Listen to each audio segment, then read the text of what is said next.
Los amigos han formulado muchas preguntas. Uno ha preguntado por qué seleccioné el sexo y la lujuria como tema de mi charla. Permítanme explicar. Hay una gran plaza, digamos una plaza de Bombay, Siles Place. Allí se desarrolla una reunión pública. Un pandit está hablando del santo Kabir y de los contenidos de su filosofía. Recita un par de versos y luego elabora su significado. Dice, Kabir se halla de pie en medio del gentío. Agita su bastón y grita, llamando a la gente, a todos y a cada uno, solo deben seguirme aquellos que tengan el valor suficiente como para quemar sus hogares. Vi que esa gente se sentía complacida con ese llamado. Supuse que la gente que se siente cómoda oyendo un mensaje tan drástico y profundo de Kabir debería también tener el valor suficiente como para incendiar sus hogares en la búsqueda de la verdad. Pensé que podría hablar con esa gente de manera franca, desde lo profundo de mi corazón. Sin embargo, ninguno de ellos estaba dispuesto a abandonar su hogar o a quemarlo. Para ir al grano, si Kabir hubiese estado aquí, no le habría gustado en absoluto la situación. Todos los que aquí estamos nos deleitamos escuchando lo que Kabir dijo, pero ninguno de los que allí estaban presentes, hace 300 años, disfrutó cuando Kabir lo dijo. Yo también me hallaba bajo el influjo de la misma ilusión que hechizó a Kabir o a Cristo. Después de todo, el hombre es un animal prodigioso. Disfruta escuchando charlas acerca de aquellos que están muertos y amenaza con matar a aquellos que están vivos. Se me pidió que dijese algo acerca de la verdad. Y para poder hablar de la verdad, es necesario desenmascarar aquellas falsedades que el hombre ha aceptado como verdades. Muchas máximas que tomamos por verdades, en realidad no lo son. A menos que expongamos las falsedades, no podremos dar el primer paso hacia la verdad. Se me había dicho que hablara del amor. Sentí que, mientras nos hallemos aferrados a algunas suposiciones incorrectas acerca del sexo y la lujuria, no podremos comprender o apreciar al amor. Si estas creencias equivocadas están enraizadas en lo profundo, cualquier cosa que hablemos del amor será incompleta, se desperdiciará, no será la verdad. Para centrarme en ello hablé de la lujuria y el sexo en esa reunión. Dije que la energía misma del sexo puede ser transformada en amor.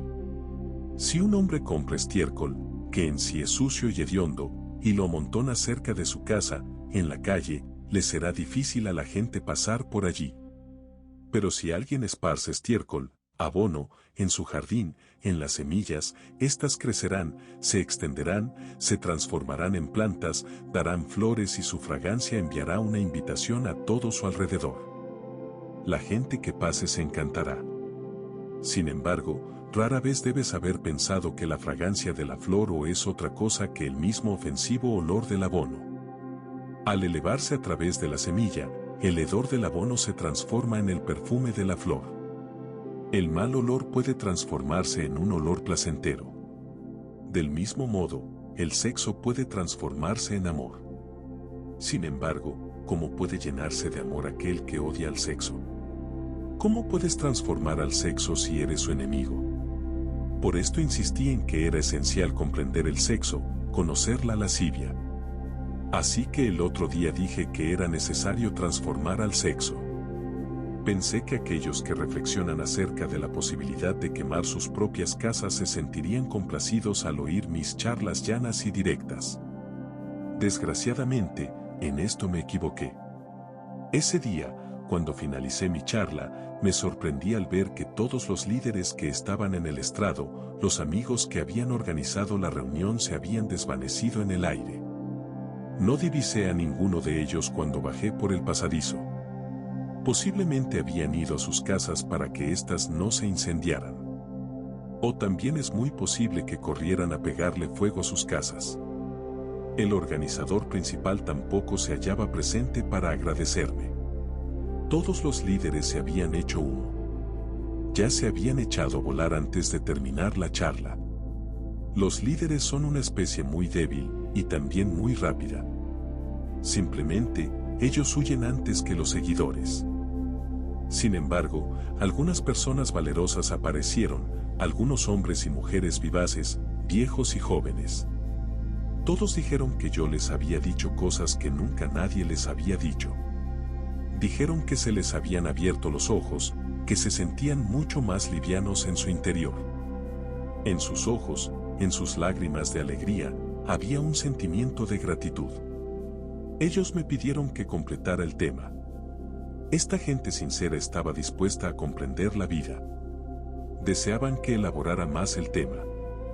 Ese fue uno de los motivos de mi regreso a Bombay. Una gran multitud se reunió cuando salí del Bhaven y me felicitó por lo que había hablado. Entonces sentí que, aun cuando los líderes se habían esfumado, el público estaba conmigo, y fue así que en ese momento decidí exponer el tema extensamente. Y de ese modo lo seleccioné.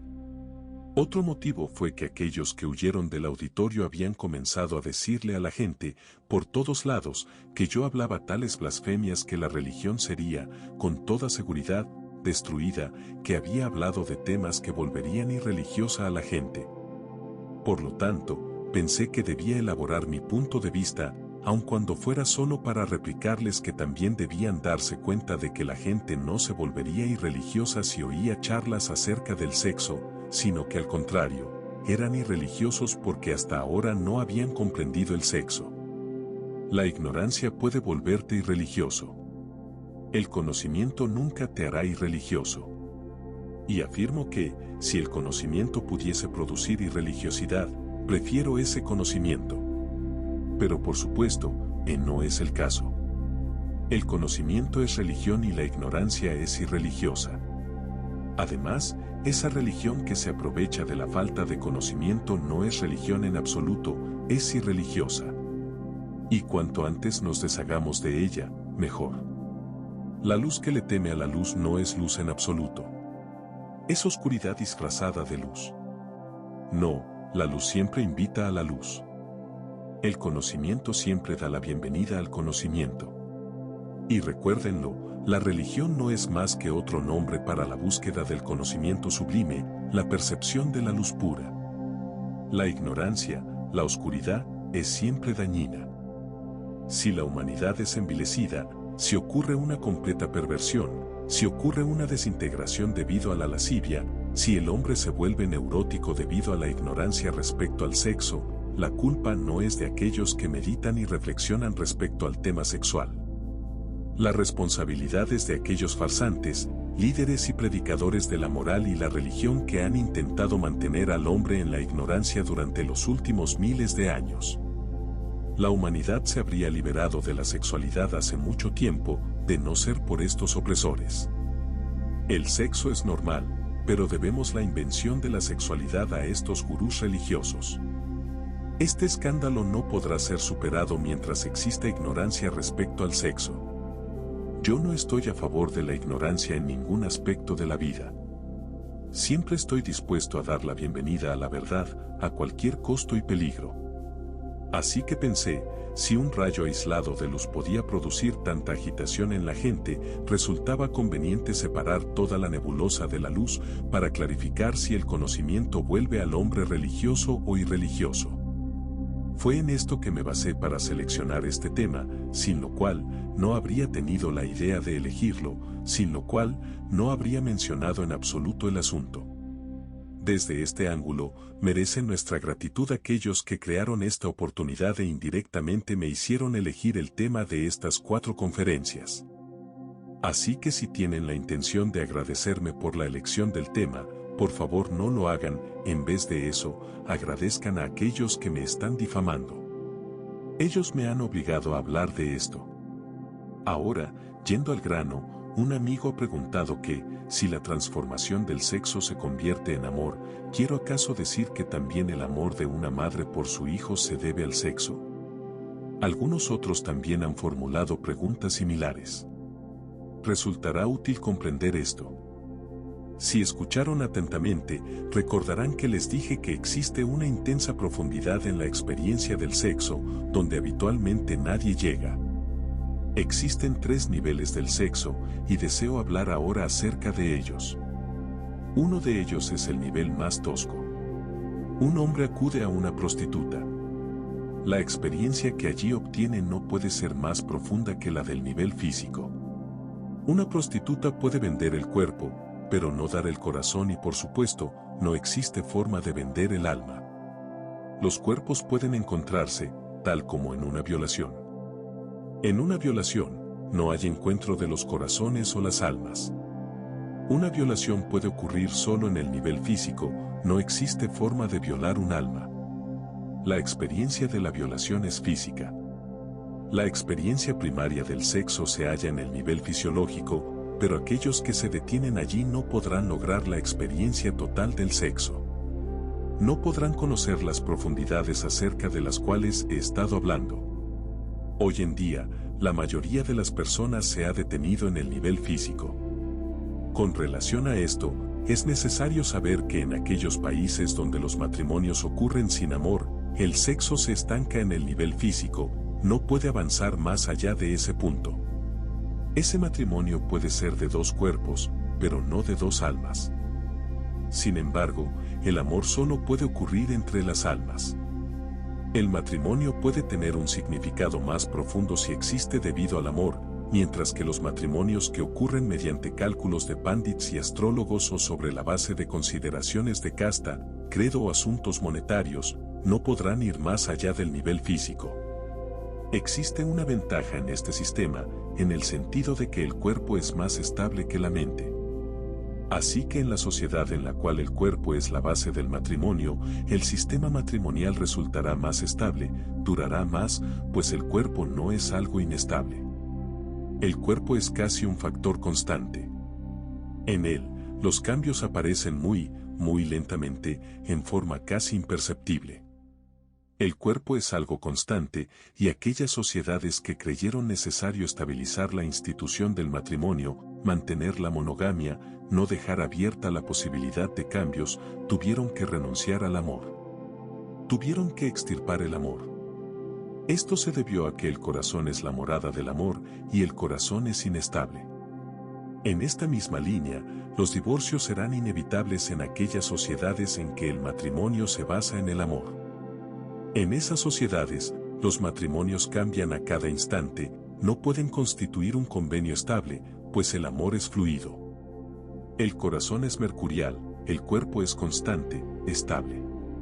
Una piedra forma parte de tu composición. Esa piedra estará en la tarde en el mismo lugar en que estuvo en la mañana. Una flor aparece en la mañana, pero en la tarde se marchita, se cae al suelo. La piedra es un objeto inanimado. Tal como estaba por la mañana seguirá estando por la tarde. Los matrimonios que se realizan en un nivel físico traerán estabilidad, pero no distinta a la de las piedras. Esto va en el interés social, pero en detrimento del interés del individuo. En matrimonios de ese tipo, la cópula o sexo entre esposo y esposa no llega a dimensiones más profundas. El sexo se transforma en una mera rutina mecánica. La sensación se repite con frecuencia y luego se fosiliza. Nada más ocurre, excepto que los participantes se vuelven cada vez más obtusos. Existe muy poca diferencia entre acudir a una prostituta y un matrimonio sin amor. Acudes a una prostituta por un día, mientras que compras una esposa por toda la vida. Esa es la única diferencia, dado que esta compra se realiza en ausencia del amor, ya sea que el arreglo sea por un día o por toda la vida. Por supuesto, debido a la asociación cotidiana, ocurre un cierto tipo de relación, y la llamamos amor. No es amor, el amor es algo totalmente diferente. Este matrimonio es corporal, y, por tanto, la relación no podrá ser más profunda que la del nivel físico. Esto hablamos respecto a un nivel. Otro nivel es psicológico, de la mente, del corazón. Los manuales y escrituras que todos, desde Vatsyayana hasta el Pandit Kouke, han escrito, no van más profundo que el nivel físico. El matrimonio de aquellos que se enamoran y luego se casan va un poco más lejos, un poco más profundo que el matrimonio en el ámbito físico. Llega al corazón. La profundidad es psicológica. Sin embargo, debido a la monotonía diaria, también bajan al nivel físico. La institución matrimonial que se ha desarrollado en Occidente en los últimos 200 años se halla en este nivel y debido a esto, la sociedad es allí desordenada y libertina. El motivo de esto es que no puedes contar con la mente o con el sentimiento. Hoy desea algo y mañana pedirá algo diferente. Por la mañana, desea algo determinado, por la tarde, pedirá algo distinto. Lo que siente ahora será algo totalmente diferente de lo que sintió hace unos momentos. Puede que hayas oído que Byron, antes de casarse finalmente, había establecido contacto con al menos 60 o 70 mujeres. Venía de la iglesia después de la ceremonia del matrimonio, del brazo con su novia recién casada. Las campanas tañían, las velas brillaban en la iglesia, los huéspedes le felicitaban uno por uno, algunos ya se iban, y él llevaba a su esposa al carruaje. Entonces vio a una hermosa mujer que pasaba. Su belleza le transfiguró. Por un instante se olvidó de su esposa y del muy reciente matrimonio. De buen o mal grado, subió al carruaje. Pero debe haber sido un hombre muy sincero pues le dijo a su esposa, ¿te diste cuenta de algo? Algo extraño ocurrió ahora mismo. Hasta ayer, cuando aún no estábamos casados, yo estaba preocupado, no sabía si lograría o no atraparte. Tú eras la única mujer que había en mi mente. Pero ahora, estamos ya casados, al bajar las escaleras, vi a una hermosa mujer pasando por la calle. Por un instante me olvidé de ti, mi mente comenzó a correr detrás de esa mujer, y en un destello, me cruzó por la mente la pregunta, ¿podría conseguir a esa mujer? Ah. La mente cambia tanto todo el tiempo. Así aquellos que deseaban estabilizar la vida familiar no permitieron que el matrimonio alcanzara el plano psicológico. Fue detenido en el plano físico. Contrae matrimonio, no ames, si el amor aparece después del matrimonio, acátalo, de otro modo, que ocurra lo que ocurra. La estabilidad es posible en el plano físico, pero en el plano psicológico resulta muy difícil. La experiencia sexual es más profunda y sutil en el plano mental. Y por tanto, la experiencia en Occidente es más profunda que en Oriente. Los psicólogos de Occidente, de Freud a Jung, han escrito acerca de esta segunda etapa del sexo, el nivel psicológico. Pero el sexo del cual hablo corresponde al tercer nivel, que hasta ahora no ha sido alcanzado ni en Oriente ni en Occidente. Ese tercer nivel es el espiritual. En el nivel físico, existe cierto tipo de estabilidad, pues el cuerpo es inerte. También existe estabilidad en el nivel espiritual, pues tampoco hay cambio en ese nivel, allí solo hay calma y eternidad. Y entre estos dos niveles existe el nivel psicológico, que es inestable como el mercurio. El Occidente está experimentando en este nivel, y es así que allí los matrimonios se rompen y las familias se desintegran. Un matrimonio que ha surgido de la mente y una familia estable no son elementos compatibles. Ahora la tendencia es divorciarse cada 2 años. También podría llegar a tener 2 horas de duración. La mente puede variar hasta en 1 hora. La sociedad occidental se halla desarticulada.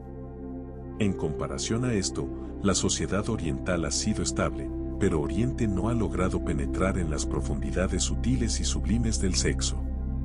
Marido y mujer, o dos individuos que se unen en un nivel espiritual, aun cuando sea solo una vez, sienten que se han unido por una interminable cadena de vidas futuras. Allí no existe fluidez. La no transitoriedad y el éxtasis puro se establecen en propiedad.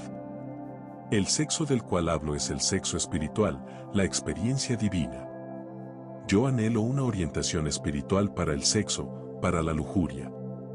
Y si entienden lo que estoy diciendo, comprenderán que el amor de la madre hacia el hijo forma parte del sexo espiritual.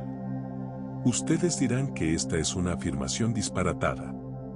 ¿Qué relación de tipo sexual podría haber entre madre e hijo? Para comprender esto en forma cabal, tendremos que examinar muchos otros aspectos del sexo y de las interrelaciones entre esposo, esposa e hijo. Sin embargo, tal como les dije, un hombre y una mujer, un marido y su esposa, se encuentran por un lapso de tiempo, las almas también se encuentran, se unen, pero solo por un instante. Por otra parte, el hijo permanece en el útero de la madre por un periodo de 9 meses en que se haya unificado con la existencia de la madre. El marido también establece un contacto en el ámbito de la existencia. Tiene el encuentro allí donde hay existencia, allí donde hay ser, pero solo por un instante, y luego se separan. Se encuentran por un momento y luego una distancia se interpone entre ellos. Por tanto, la intimidad que la madre tiene con el hijo no resulta posible con el marido, no puede lograrse. El niño respira la respiración de la madre, palpita a través del corazón de la madre, es uno con la sangre y vida de la madre. Aún no tiene existencia individual, aún forma parte de la madre. Ningún marido puede satisfacer a una esposa en el grado en que un hijo lo hace.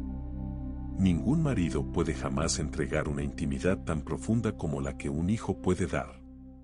Y también, el crecimiento de una mujer será incompleto si no se transforma en una madre. Una mujer no alcanzará la total radiación de su personalidad, el florecimiento de su total belleza, si no se convierte en una madre. Una mujer no podrá estar totalmente satisfecha sin convertirse en una madre, sin la relación profunda y espiritual con un hijo. Junto con esto, por favor tengan en mente que, apenas una mujer se transforma en madre, su interés en el sexo decae automáticamente. Ha probado intensamente el sabor de la maternidad al coexistir durante 9 meses con una vida palpitante. En este momento, el sexo no le atrae mayormente. A veces el marido se halla muy perplejo frente a esta apatía, pues el convertirse en padre no modifica en nada su actitud hacia el sexo. Él no tiene ninguna relación profunda con el proceso del nacimiento. No tiene unión espiritual con la nueva vida que nace. Pero en una mujer, convertirse en madre implica un cambio fundamental. El padre constituye una institución social. El niño puede crecer sin el padre, pero con la madre tiene una relación profundamente establecida. Un nuevo tipo de calidez espiritual cobra fuerza en una mujer después del nacimiento de un niño. Si miras a una mujer que se ha convertido en madre y a una mujer que no lo es, sentirás una diferencia en sus personalidades, en su brillo, en su emanación. En una madre hallarás una luz, una calma, la calma que ves en un río que ha llegado a la llanura. Verás una fluidez efervescente en aquella que aún no es madre, como la de un arroyo que aún se halla en las montañas, que está fluyendo, murmurando, gritando, rugiendo, corriendo hacia el llano. Ella se aquieta, se calma y se serena después de transformarse en madre. En relación con esto, quiero decir que la mujer que se halla loca por el sexo, como es el caso en el occidente de hoy, no desea convertirse en madre, pues después de la maternidad la atracción por el sexo disminuye súbitamente. La mujer occidental rehúsa convertirse en madre, pues apenas lo es, pierde interés en el sexo. La complacencia en el sexo permanece mientras no se convierte en madre. Los gobiernos de muchas naciones occidentales se hallan preocupados respecto a este problema. Si este estado de cosas se perpetúa, ¿qué le ocurrirá a la población mundial? Nosotros estamos preocupados por el aumento de la población, y algunos países del occidente están asustados por la disminución de la población. Esto se debe a que nada podrá hacerse si la idea de que si te conviertes en madre, te desinteresas por el sexo, se establece firmemente. Un programa de planeamiento familiar puede ser implantado por la ley, sin embargo, ninguna norma legal puede forzar a una mujer a convertirse en madre. Este problema de los países occidentales es más complicado que nuestro problema de superpoblación. Podemos detener el aumento por la fuerza o en forma legal, pero ellos no pueden aumentar en número por medio de una ley. En los próximos 200 años, este acertijo adquirirá enormes proporciones en Occidente, pues la cantidad de habitantes en Oriente seguirá aumentando a saltos y podrán dominar al mundo entero, mientras que el poder humano en Occidente disminuirá con el paso del tiempo. Tendrán que convencer a las mujeres a convertirse nuevamente en madres. Algunos de sus psicólogos han comenzado a realizar propaganda a favor de los matrimonios de niños. De otra forma, una mujer que se acerque a la madurez no va a interesarse por convertirse en madre. Está más interesada en disfrutar sexualmente. Esos psicólogos favorecen el matrimonio muy temprano, pues de esa forma, la mujer no se verá perturbada por otras ideas antes de convertirse en madre. Esta fue también una de las razones que había detrás de los matrimonios de niños en el Oriente. La mujer no deseará convertirse en madre al llegar a la edad juvenil, a esa edad ya sabe del sexo y lo ha probado. Esta actitud de inmensa atracción por el sexo está presente hasta que llegan a saber lo que pueden obtener convirtiéndose en madres. Eso lo pueden comprender solo después de sexo y no existe forma de tener una vaga noción de ello antes de que ocurra. ¿Por qué una mujer se complace tanto con la maternidad? Porque tuvo una experiencia sexual continua y divina con el niño. Y es solo debido a esto que hay una intensa intimidad entre una madre y un hijo. Una mujer ofrecerá su vida por su propio hijo, pero no podrá concebir siquiera la posibilidad de quitarle la vida. Una esposa puede matar a su esposo, ha ocurrido muchas veces. Si no lo hace, puede que produzca condiciones en su hogar que conduzcan al mismo punto. Pero con respecto a un hijo, nunca puede pensar en una cosa así, puesto que en este caso la relación es muy íntima. Pero al mismo tiempo quiero decir que, cuando ella desarrolla una relación profunda de esa magnitud con su esposo, el esposo también se convierte en un hijo para ella, entonces deja de ser su esposo. Hay tantos hombres y mujeres sentados en esta reunión. Deseo preguntarles a los hombres presentes si, cuando se han sentido derretidos de amor con sus esposas, no se han comportado acaso como niños con sus madres. ¿Sabes acaso por qué la mano del hombre es inconscientemente atraída por el pecho de la mujer? Esa es la mano de un niñito buscando el pecho de su madre. Tan pronto como un hombre se haya inundado de amor por una mujer, su mano se dirige hacia el pecho de la mujer. ¿Por qué? ¿Qué relación guardan los pechos con el amor? ¿O con el sexo? El sexo no guarda ninguna relación intrínseca con los pechos, pero el niño establece una asociación con los pechos de la madre. Desde su infancia, el niño se halla empapado de la idea de que su relación es con el pecho, la línea de la vida. Cuando un hombre se halla lleno de amor, se transforma en un hijo. Y recíprocamente, donde se dirige la mano de la mujer, va hacia la cabeza del hombre, los dedos comienzan a acariciar el pelo. Estos son los recuerdos del niño. Ella acaricia el pelo de su hijo. Es por eso que, si el amor florece en forma total, en el ámbito espiritual, el marido se transforma en un hijo, debe de transformarse en un hijo. Entonces uno puede suponer que ella ha alcanzado el tercer nivel del sexo, el nivel espiritual.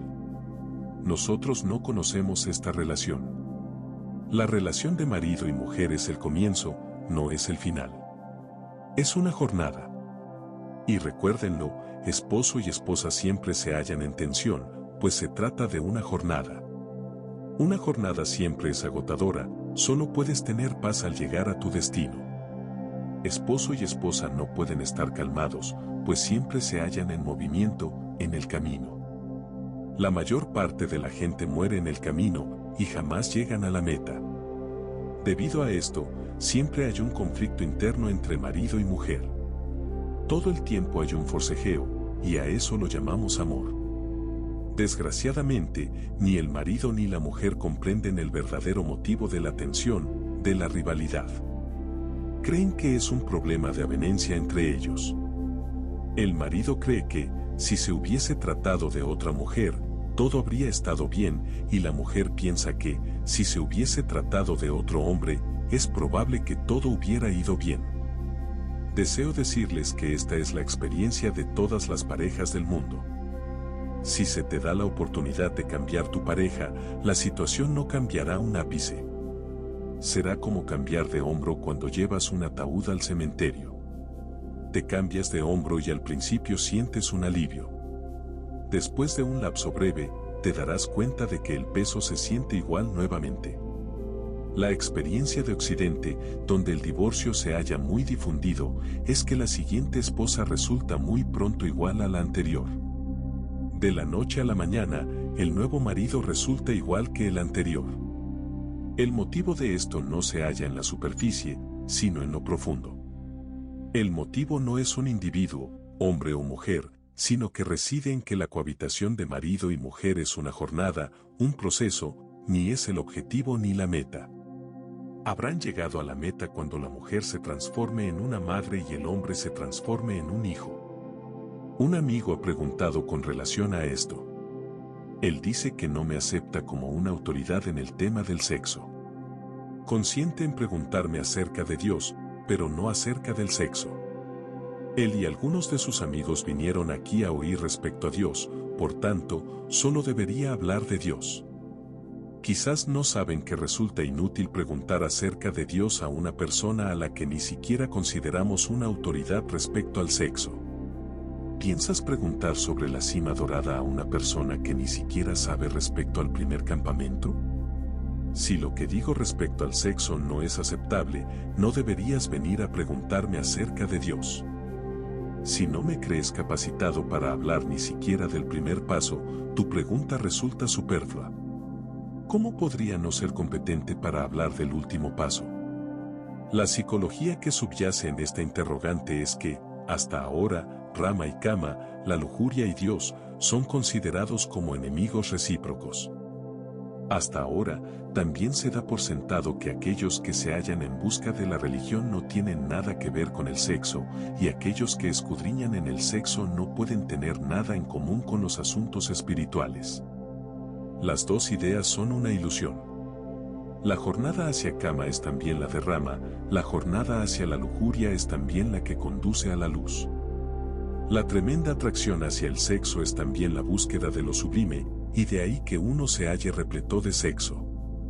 En este plano, nunca sientes que ya tienes suficiente, a menos que llegues a Rama, la sublimación, la búsqueda no puede terminar. Y aquellos que se hallan en contra de Kama, el sexo, y parten en busca de Rama, no se hallan en busca de lo sublime.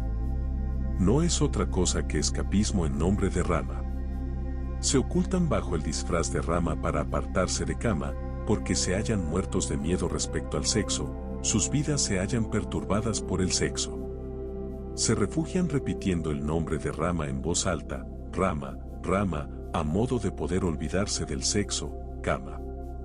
Cuando veas a un hombre cantando el nombre de Rama, obsérvalo con detenimiento, detrás del nombre de Rama estará el eco de Kama. Allí verás una muy marcada conciencia del sexo. Si una mujer se aparece, comienza a usar su rosario, a repetir Rama, Rama, Rama. Si una mujer aparece a su vista, gira el rosario a toda velocidad y canta el nombre de Rama a voz en grito.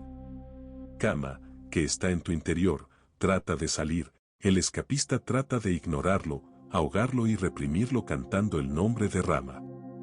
Si un truco tan ingenuo pudiese modificar en algo la vida, el mundo habría cambiado para mejor hace mucho tiempo. La religión no es tan fácil de alcanzar. Resulta imperativo conocer a Kama si deseas llegar a Rama, si deseas buscar al sublime, al super yo. ¿Por qué un hombre desea ir de Bombay a Calcuta? Se informa acerca de Calcuta, las diversas indicaciones, hacia dónde queda, sin embargo, si no sabe dónde queda Bombay, en qué dirección se halla desde Calcuta, ¿podrá acaso tener éxito en su empresa? Para llegar a Calcuta es imprescindible saber dónde se halla Bombay, es decir, el punto donde se halla el viajero. Si no sé dónde se halla Bombay, toda mi información o estadísticas acerca de Calcuta resultarán inútiles, pues, después de todo, tengo que partir de Bombay. El viaje debe iniciarse en Bombay. El punto de partida viene primero, y el punto al que debes llegar viene después. ¿En qué punto estás ahora? ¿Anhelas la jornada hacia Rama? Bien. ¿Deseas elevarte hacia Dios? Muy bien. Pero, ¿dónde estás ahora? Ahora estás estancado en la lujuria, ahora estás varado en el sexo, esa es tu residencia desde donde se inicia la jornada, desde donde tienes que dar el primer paso hacia adelante. Por tanto, es imperativo comprender el punto en el cual nos hallamos ahora. Al comprender la realidad, al comprender la estricta realidad, también podremos comprender cuál es la posibilidad futura. Para saber lo que podemos alcanzar, es deseable conocer lo que somos. Para llegar a la etapa final, es necesario acceder al primer paso, pues el primer paso va a trazar el camino para el segundo y, finalmente, para el último paso de la jornada. Si el primer paso se da en la dirección equivocada, no podrás llegar al destino deseado, en lugar de esto, llegarás a alguna selva. Por tanto, si deseas alcanzar lo supremo, lo universal, es más importante comprender a cama que a rama. No puedes llegar allí sin comprender al sexo.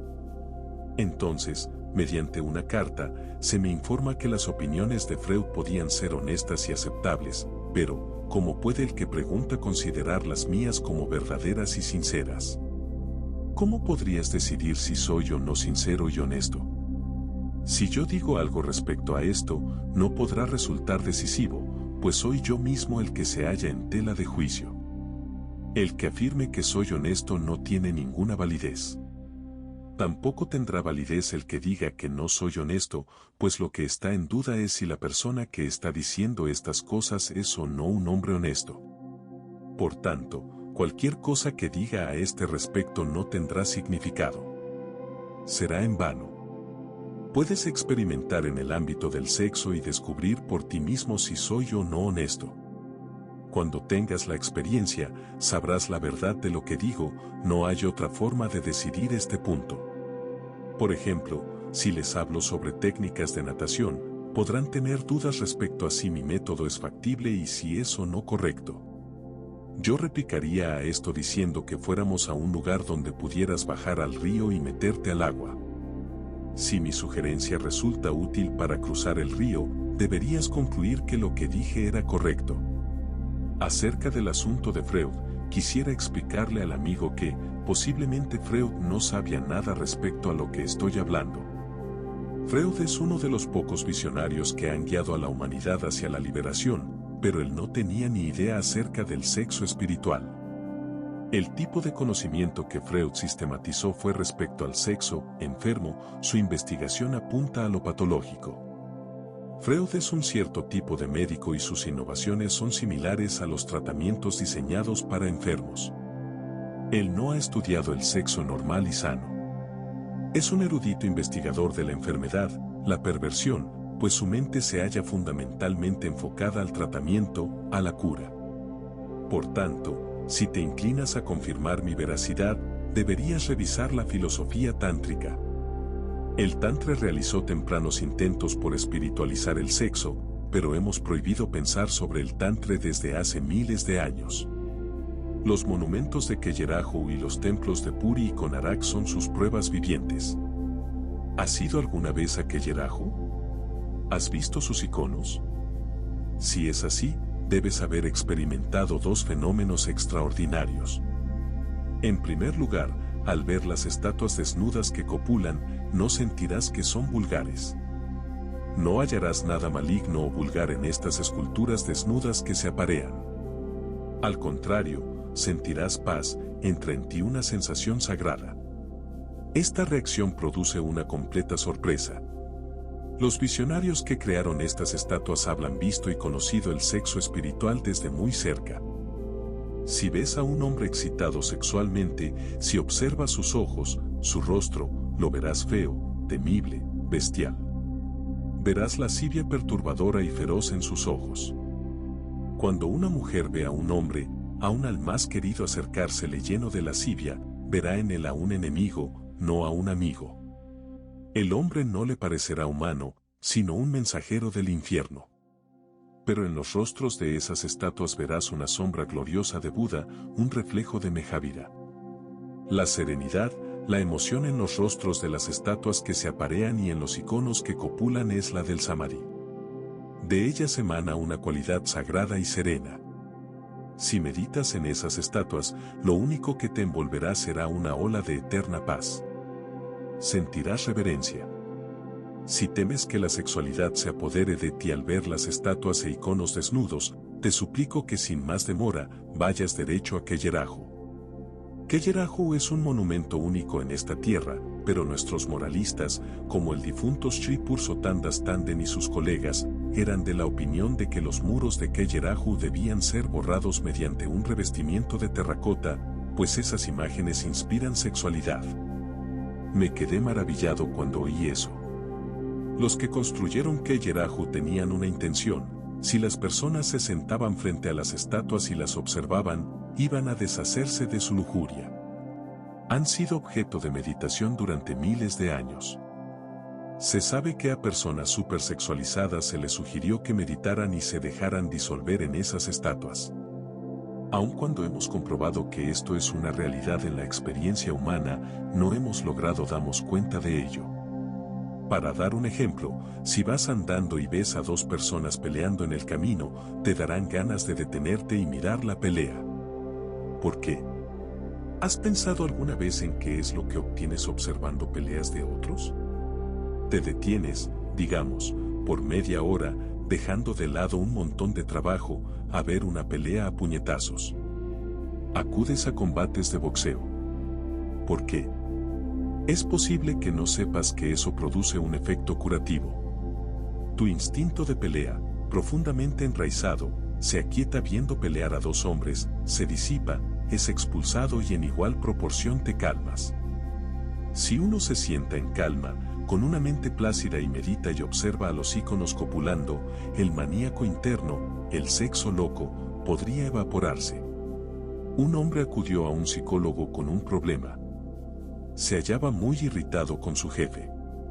Si el jefe le decía algo, se irritaba y sentía deseos de sacarse el zapato y golpearle con él. Pero, tal como sabes, ¿puedes acaso pegarle a tu jefe? Y sin embargo, no es posible que exista aquel que no desee pegarle a su jefe. Resulta excepcional encontrar a un empleado que no sienta eso. Sabes esto si eres un empleado y también lo sabes si eres un jefe. Un empleado siempre se halla molesto por estar trabajando y siempre se halla en ánimo subversivo. Y además, si tuviera tanto valor, ¿por qué tendría que estar desempeñando un cargo? De uno u otro modo, este hombre siguió reprimiendo, cada vez que lo sentía, el deseo de pegarle a su jefe. El problema comenzó a agravarse y, temeroso de que un día u otro pudiera realmente golpear al jefe, comenzó a dejar sus zapatos en su casa antes de ir a la oficina. Pero no lograba olvidar los zapatos que había dejado en su casa. Cada vez que vela al jefe, sus manos se dirigían automáticamente hacia los pies, pero por fortuna, los zapatos se habían quedado en casa. Le tranquilizaba el no llevarlos consigo, pues un día, en un arranque de locura, podía sacarse un zapato y lanzárselo al jefe. Pero no se liberaba de los zapatos dejándolos en casa. El zapato cobraba importancia inusitada en su mente. Si estaba dibujando garabatos con un lápiz, hacía un zapato en el papel. En sus momentos de ocio, los garabatos cobraban la forma de un zapato. El zapato invadía su mente. Tenía un temor mortal de ser capaz de atacar al jefe alguna vez, en cualquier momento. Declaró en su casa que era mejor que no fuese a la oficina, pues su estado mental era tal que ya no necesitaba nada con lo que dar golpes. Sus manos ya habían comenzado a dirigirse a los pies de sus colegas. En este trance, sus parientes en su casa pensaron que ya era tiempo de llevarlo a un psiquiatra. Así que lo llevaron. El psiquiatra dijo que la enfermedad no era grave. Era curable. Sugirió que colgase una fotografía del jefe en la casa y que la golpeara con un zapato 5 veces cada mañana. La foto debía ser golpeada 5 veces cada mañana, religiosamente, antes de ir a la oficina, sin dejar de hacerlo ni un solo día. El ritual debía ser observado como la misa diaria, las oraciones diarias. Luego, después de regresar de la oficina, el proceso debía repetirse todos los días. La primera reacción del hombre fue, ¡qué absurdo! Aun cuando asombrado, internamente se sentía contento. Colgó la foto e inició el ritual, tal como se le había aconsejado. El primer día, cuando fue a la oficina después de golpear la foto 5 veces, tuvo una extraña sensación. No se sentía tan irritado como solía estar y en un par de semanas se volvió muy cortés con el jefe. El jefe también observó un cambio en él. Por supuesto, él no sabía lo que estaba ocurriendo. También le dijo al empleado que últimamente lo sentía muy cortés, muy obediente y muy amable. Quería saber qué pasaba. El empleado replicó: por favor, no me pregunte, de otro modo, todo se trastornará. No puedo decírselo. ¿Qué es lo esencial detrás de esto? ¿Puede lograrse algo golpeando una fotografía? Sí, golpeando la fotografía, la obsesión por golpear con el zapato se fue esfumando, el complejo desapareció. Templos como los de Khajuraho, con Araki Puri deberían estar en cada rincón de este país. No hay nada importante en otros templos, nada científico, ningún planeamiento, ninguna significación. No constituyen una necesidad. Pero la existencia de los templos de Khajuraho y de los similares a estos es muy significativa. Cualquiera que tenga la mente repleta de sexo debería ir allí y meditar. Cuando regrese, sentirá su corazón más aliviado, se sentirá apaciguado. Los tántricos han intentado elevar el sexo al nivel espiritual, pero los predicadores moralistas de nuestro país no permitieron que el mensaje llegase a las masas. Esta es también la gente que desea impedir mis charlas. 3 días después de mi regreso a Jabalpur, después de mi charla en el auditorio Bharatiya Vidyabhavan, recibí una carta de un amigo diciéndome que si seguía con este tipo de charlas sería asesinado. Tuve deseos de contestarle, pero ese beligerante caballero parece ser un cobarde. Ni firmó su carta ni mencionó su dirección. Posiblemente temió que yo informara de esto a la policía. Sin embargo, si él está presente aquí, debería aceptar mi respuesta aquí. Aun si se encuentra en este lugar, estoy seguro de que se oculta detrás de un muro o un árbol. Si se encuentra aquí, deseo decirle que no voy a informar de su amenaza, pero que debería darme su nombre y dirección, de modo que al menos pueda enviarle una respuesta. Si no se atreve a hacer eso, debería entonces escuchar mi respuesta con atención. Lo primero y que quizás él no sabe, es que no debiera apresurarse por matarme, porque junto con el impacto de la bala, lo que estoy diciendo se transformará en una verdad eterna. Si Jesús no hubiese sido crucificado, el mundo le habría olvidado hace mucho tiempo. Su persecución fue en cierto modo beneficiosa. Incluso se me ha dicho, por ejemplo, como afirma George Gusset, que el mismo Jesús planeó su crucifixión. Jesús quiso ser crucificado, pues de ese modo, todo lo que predicó se transformaría en verdad viva durante una eternidad y le sería beneficioso a millones de personas. Esto podría ser posible, pues Judas, que vendió a Jesús por 30 monedas, era uno de sus seguidores más queridos.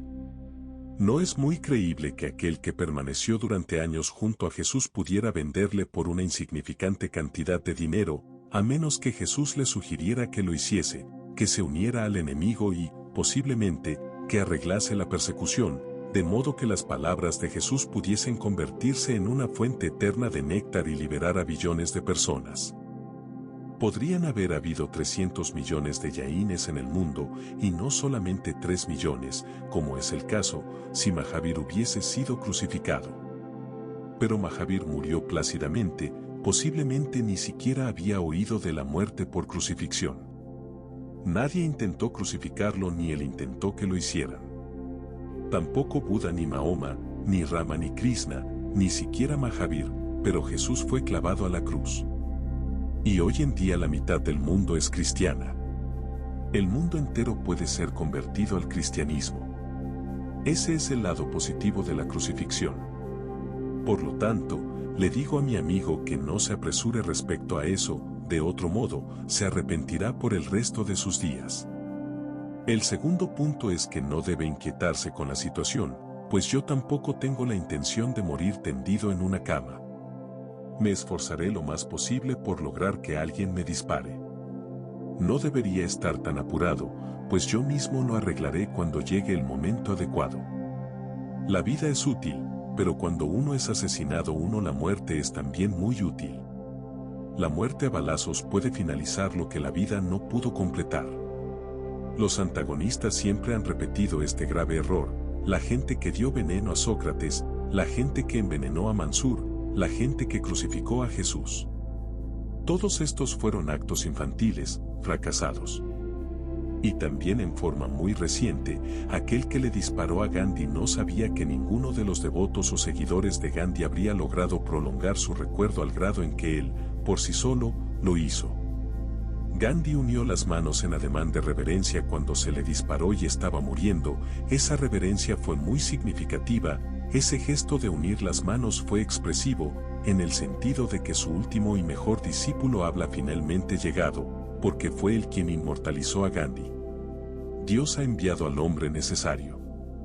Nadie muere al ser asesinado, eso solo logra inmortalizarle. La trama de la vida es complicada, la historia de la vida se halla llena de suspenso. Las cosas no son tan simples, aquel que muere en su cama muere para siempre, mientras que aquel que muere de heridas de bala no muere. Mientras era preparado el veneno, algunos de sus amigos le preguntaron a Sócrates: ¿qué debemos hacer con tu cuerpo? ¿Debemos incinerarlo o enterrarlo, o qué? Sócrates rió y dijo: tontos, ¿no saben que no podrán enterrarme? Yo seguiré viviendo aún después de que todos ustedes hayan desaparecido. El truco consiste en que, al elegir la muerte, viviré para siempre. Así entonces, mi amigo, si se halla aquí, debiera tener presente que no hay que actuar sin reflexionar, de otro modo, en su prisa, saldrá perdiendo. Yo no recibiré daño, pues no soy de aquellos que son perforados por las balas. Soy de los que sobreviven a las heridas de bala. No debiera apresurarse. Y tampoco debiera inquietarse, pues estoy haciendo todo lo posible por no morir en la cama. Ese tipo de muerte es impropio, es una muerte inútil. Y la tercera cosa que deberá recordar es: no tema firmar sus cartas o agregar la dirección del remitente, pues si estoy convencido de que alguien es lo suficientemente valeroso y se haya dispuesto a matarme, acudiré a una cita sin informar a nadie, de modo que posteriormente no se vea comprometido en el asesinato. Sin embargo, con respecto a él no hay nada extraño, la locura de ese tipo existe. El que escribió la carta lo hizo con la convicción de que estaba protegiendo la religión. Escribió pensando que yo intento destruir la religión y que él la está protegiendo. Su intención no es mala. Sus sentimientos son muy sinceros y muy religiosos. Esta gente religiosa ha estado jugando con los sentimientos del mundo. Sus intenciones son muy buenas, pero la inteligencia es muy pobre. Estos santurrones y la gente de su tipo han sofocado, desde hace muchísimo tiempo, el develar de las verdades de la vida. La ignorancia se ha extendido por todas partes, debido al ensordecimiento de la verdad. Y estamos tanteando, cayendo, perdidos en la oscura noche de la ignorancia. Estos predicadores morales han erigido altos púlpitos en medio de nuestra oscuridad para darnos sermones. Es también igualmente cierto que estos antoñés se hallarán fuera de lugar cuando los rayos de la verdad comiencen a surgir en nuestras vidas. Cuando logremos entablar una relación viva con Dios en el Samadhi, cuando nuestras vidas corrientes y mundanas comiencen a transformarse en vidas divinas, no quedará espacio para los predicadores. El predicador se halla en ventaja mientras la gente se halla a tientas en la oscuridad. El médico es necesario cuando la gente enferma, sin embargo, el doctor será despedido cuando la gente deje de enfermarse. La profesión médica, tal como la profesión de predicador, se halla llena de conflictos internos, pues la vida de un médico depende de que la gente enferme. Aun cuando a un médico se le ve públicamente tratando a los pacientes, él espera que la gente enferme.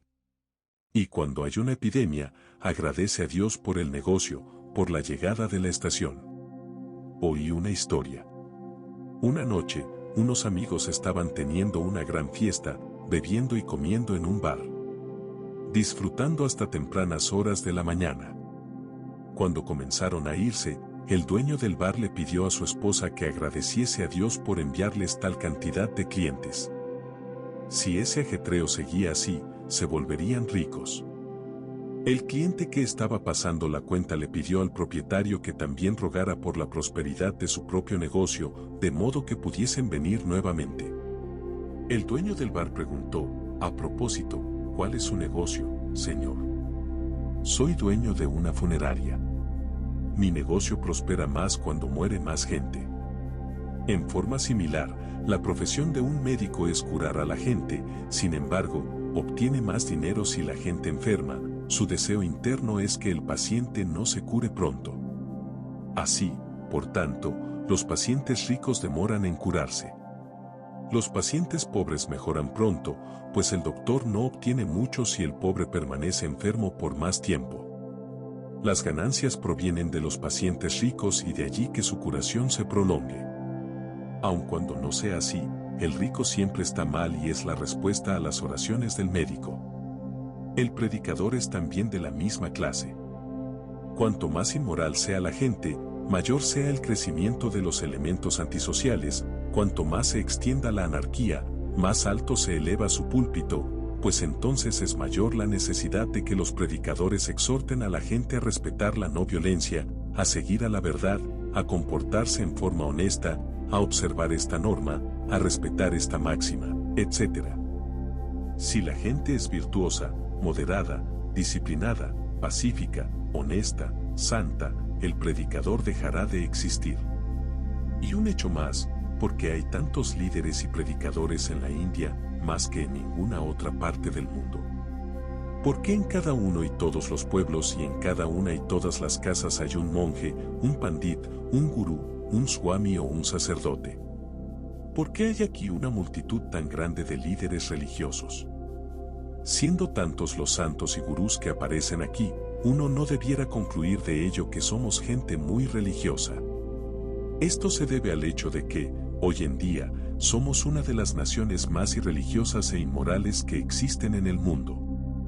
Es por eso que son tantos los predicadores que aprovechan la oportunidad y obtienen una ocupación en nuestro país. Esto se ha transformado en nuestro síntoma nacional. Un amigo me envió un artículo de una revista norteamericana. Me pedía mi opinión acerca de algo que le faltaba. Era un artículo humorístico. Se escribía que el carácter de cualquier persona podía ser determinado si se le emborrachaba. Si un holandés se emborracha, se arrojará sobre la comida y rehusará alejarse de la mesa. Apenas beba, estará ocupado comiendo durante 2 o 3 horas. Si a un francés se le da de beber, comienza a sentir deseos de cantar y bailar. Si un inglés se haya bebido, se irá a un rincón y se quedará quieto. Habitualmente es un hombre calmado, pero cuando se emborracha, se transforma en el más sobrio. Esas son las reacciones típicas de las diferentes nacionalidades. Sin embargo, por error o ignorancia, no se mencionaba a un indio. El amigo preguntaba, ¿qué tenía yo que decir respecto al carácter indio? ¿Qué ocurriría si a un indio se le hacía beber en exceso? Le dije que la respuesta era conocida por todo el mundo. Si un indio se emborracha, de inmediato comienza a predicar. Ese es nuestro carácter nacional.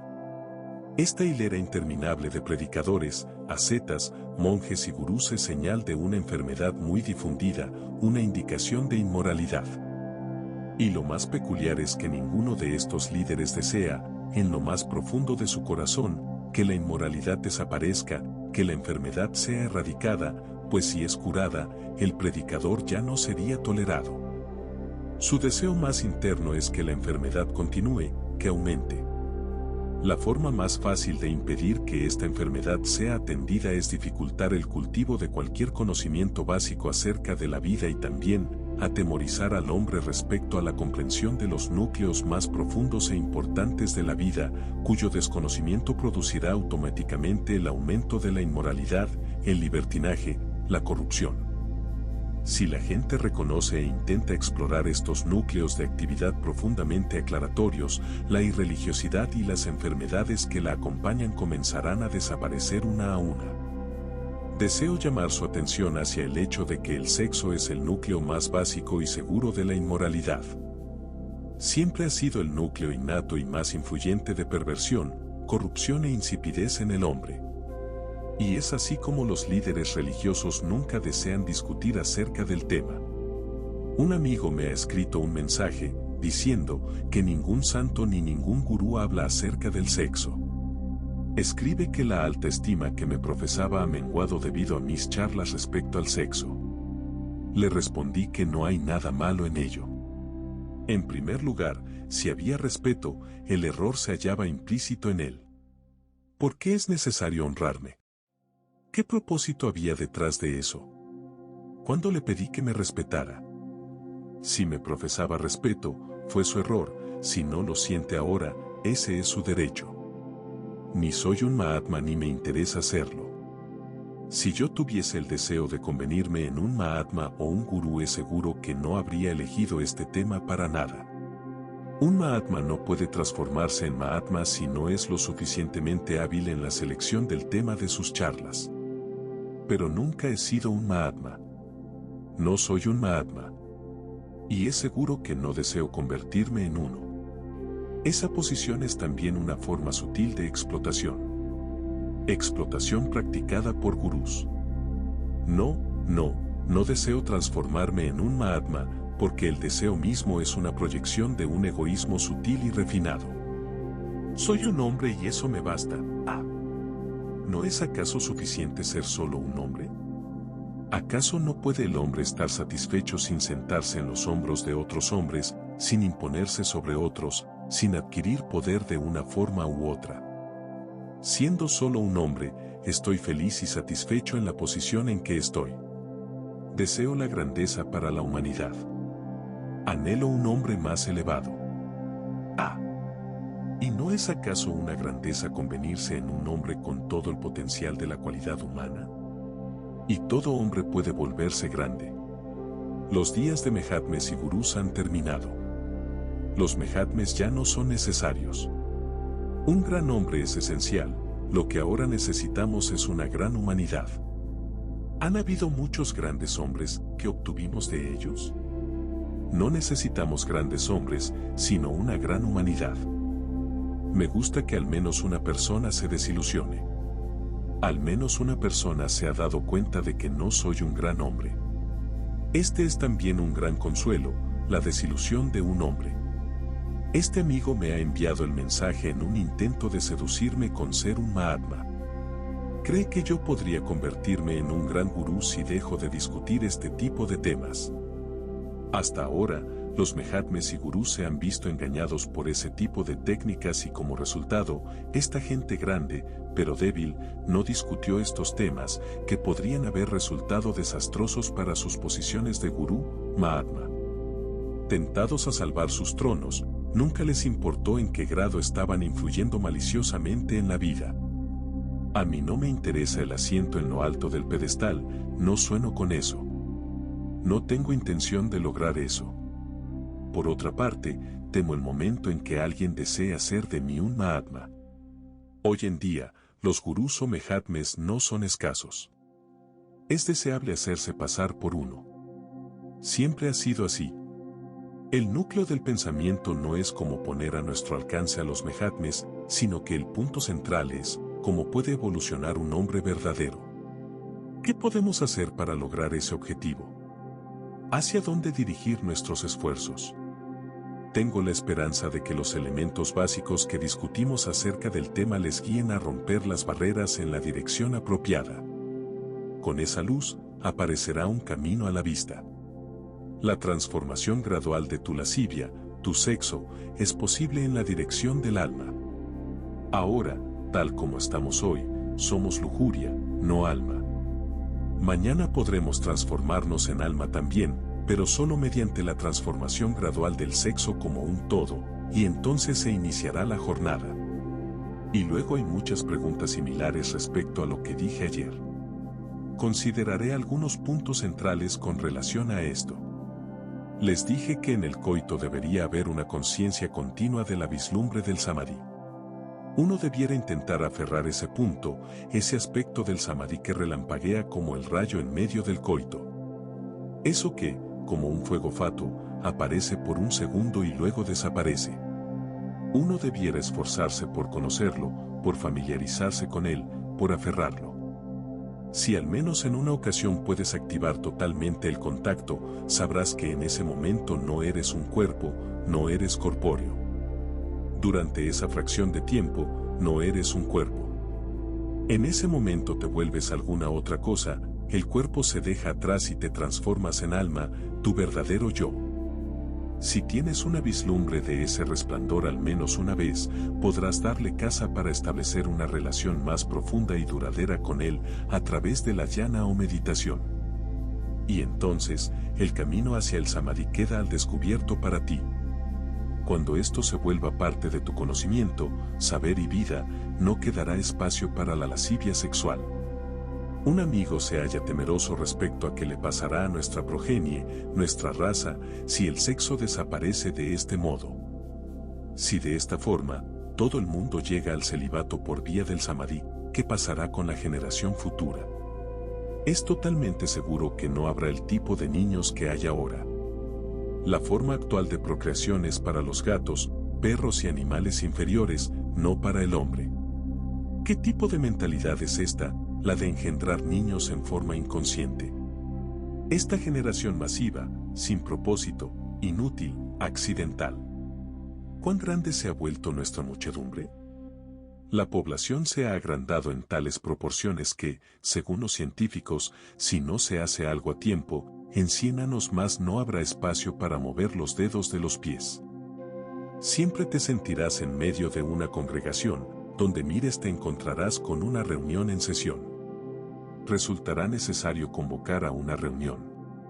La pregunta de nuestro amigo es muy pertinente: si el celibato se vuelve cosa corriente, ¿cómo serán engendrados los niños? Deseo darle otra sorpresa, y ustedes también debieran tomar nota: los niños pueden ser procreados en el celibato, pero entonces, todo el propósito y significación del engendrar niños tendrá una nueva dimensión. La lujuria no es el vehículo correcto para la procreación. Solo el celibato podría serlo. El nacimiento de un niño, tal como ocurre ahora, es accidental, te acercas al sexo por otro motivo y los niños aparecen de por medio. Nadie tiene relaciones sexuales con el propósito de engendrar niños. Los niños son huéspedes indeseados, por tanto, puedes amar a los niños tanto como puedes amar a un huésped que no has invitado. ¿Y cómo tratas a los huéspedes que no has invitado? Les preparas camas para que estén cómodos, les sirves alimento, les mimas, también unes las manos para saludar, pero todo se hace únicamente por etiqueta. No existe un sentimiento de amor genuino en nuestro interior, pensamos constantemente: ¿cuándo va a irse este latoso?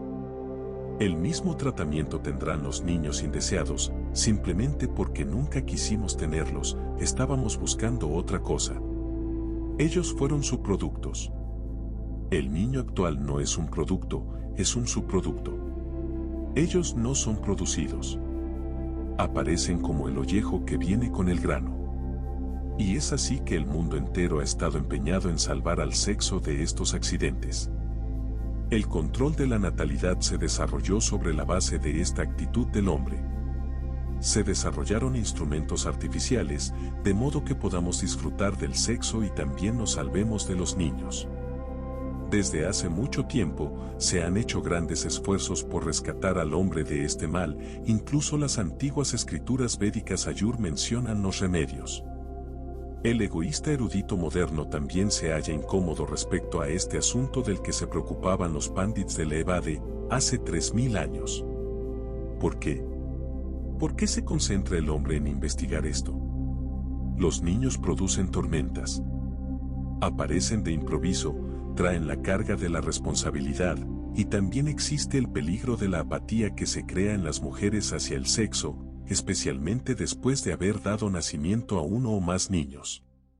Los hombres tampoco desean tener niños.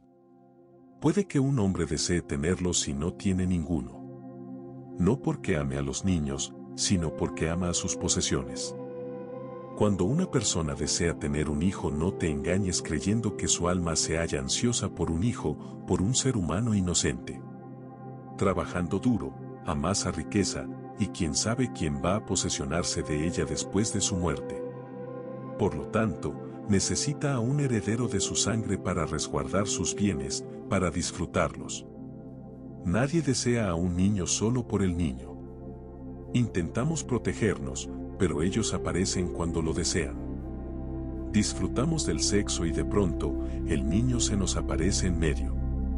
Esta progenie es un subproducto de la sexualidad y a eso se debe que sea tan enferma, tan débil, tan deprimida, tan impotente, tan lánguida y llena de ansiedad. La progenie también puede ser engendrada en el celibato, pero el florecimiento posterior no será el de un subproducto del sexo.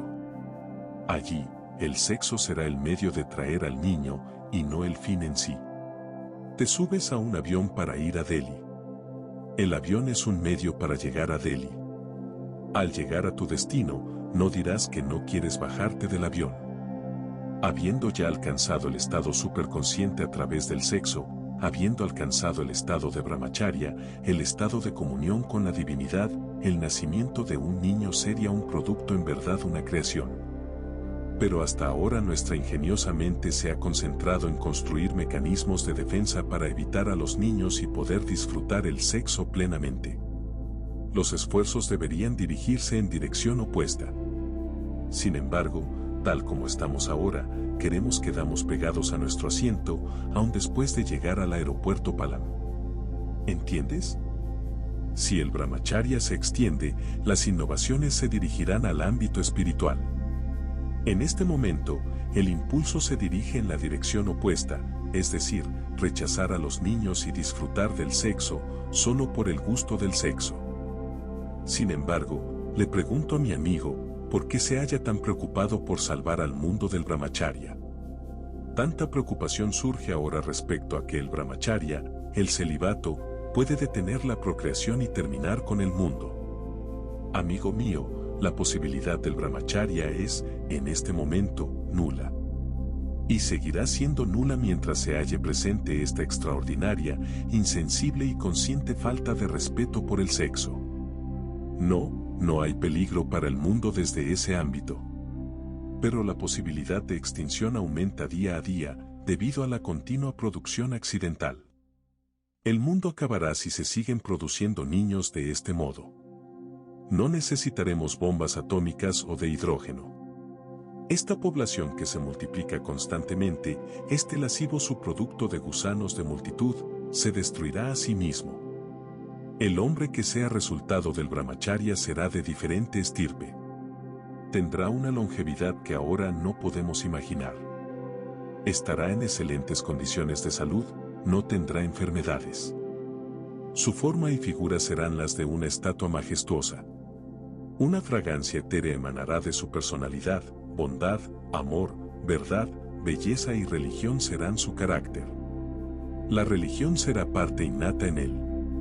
Un cierto tipo de divinidad encarnada. Hemos sido producidos irreligiosamente, sufrimos de irreligión desde nuestro nacimiento, morimos en la no religión y, entre tanto, hablamos y hablamos acerca de la religión desde el nacimiento a la muerte, durante todo el trayecto de la vida, del día a la noche. En esa superhumanidad, no habrá parloteo ni discusiones sobre la religión, porque la religión será su modo de vida.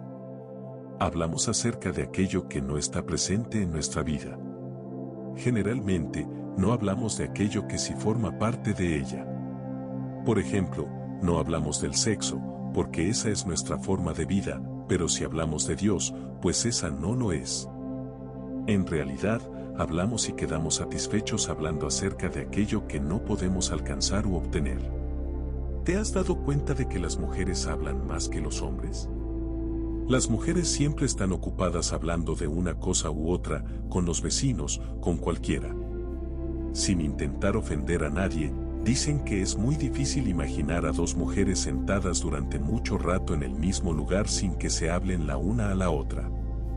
He oído que en China se organizó un gran concurso para elegir al mentiroso más grande.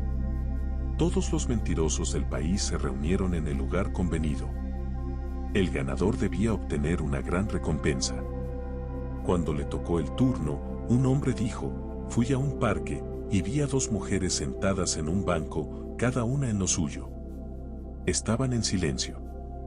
Hubo un rugido de vítores. La gente gritó, no puede haber un embuste más grande que este. Este es el colmo de las mentiras. Hubo mentirosos más poderosos, pero todos votaron por este hombre. ¿Por qué las mujeres hablan tanto? Los hombres trabajan, pero las mujeres no tienen mucho que hacer.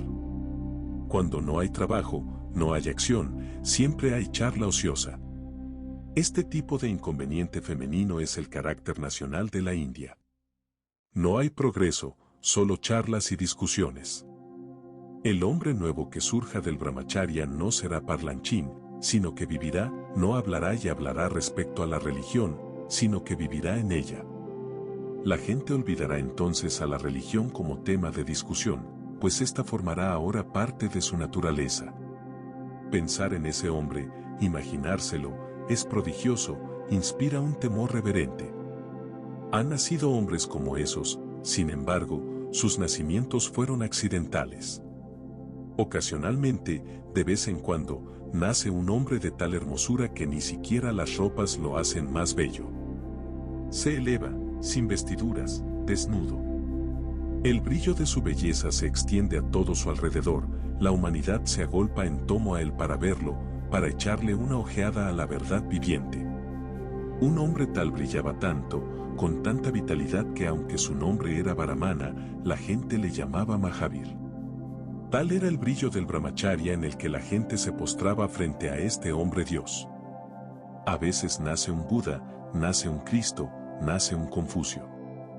Con dificultad podemos contar unos pocos nombres en toda la historia de la humanidad.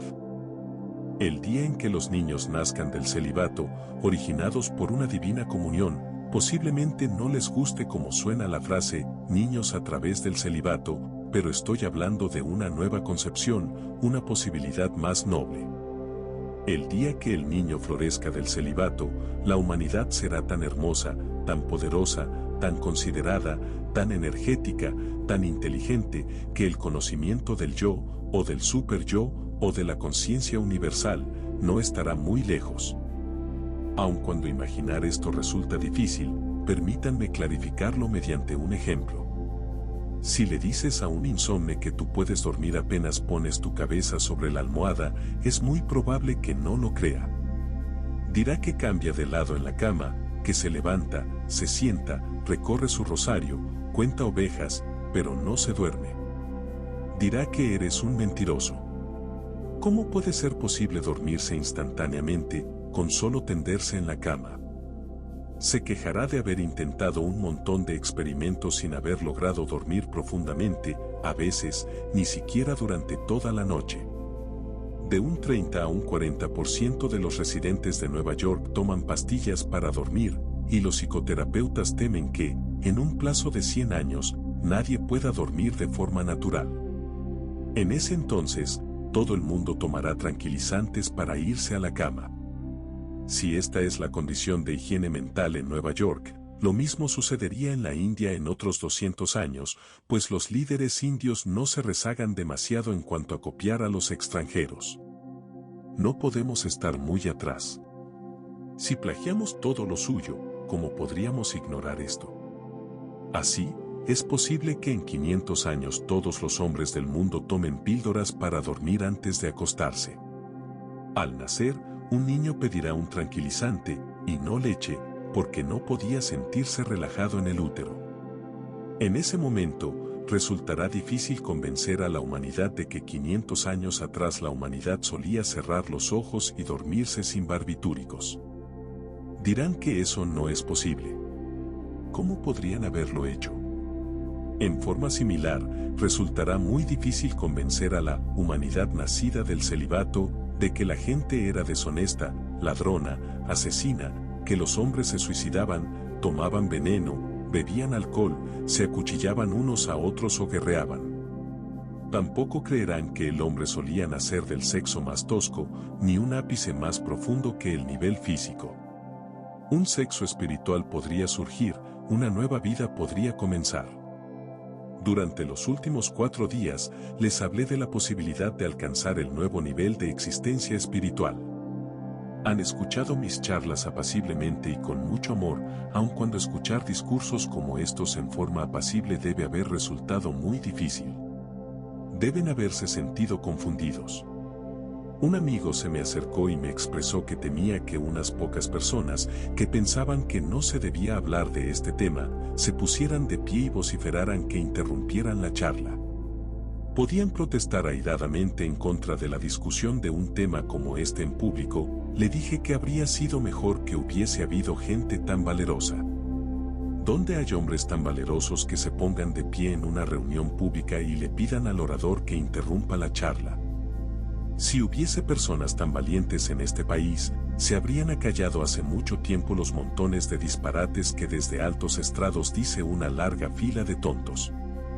Pero estos no se han detenido, no los han acallado. Todo el tiempo estuve esperando al valiente que se pusiera de pie y me pidiera que interrumpiera la charla, entonces habría discutido en detalle el asunto con él. Me habría encantado que sucediera eso. Por tanto, un tema tal, por el cual muchos amigos temieron que alguien se pusiera de pie a protestar y a producir alboroto, ustedes lo han escuchado de principio a fin. Son muy gentiles por haberlo hecho. Estoy agradecido que me hayan escuchado de esta forma. Concluyendo, deseo desde lo más profundo de mi corazón que la lujuria que se halla en nuestro interior se transforme en una escalera con la cual alcancemos el templo del amor. El sexo que se halla en nuestro interior puede convertirse en un canal para alcanzar la superconciencia. Muchas gracias, y al final me inclino ante el Sublime Supremo asentado en el interior de todos nosotros. Por favor, acepten mis reverencias.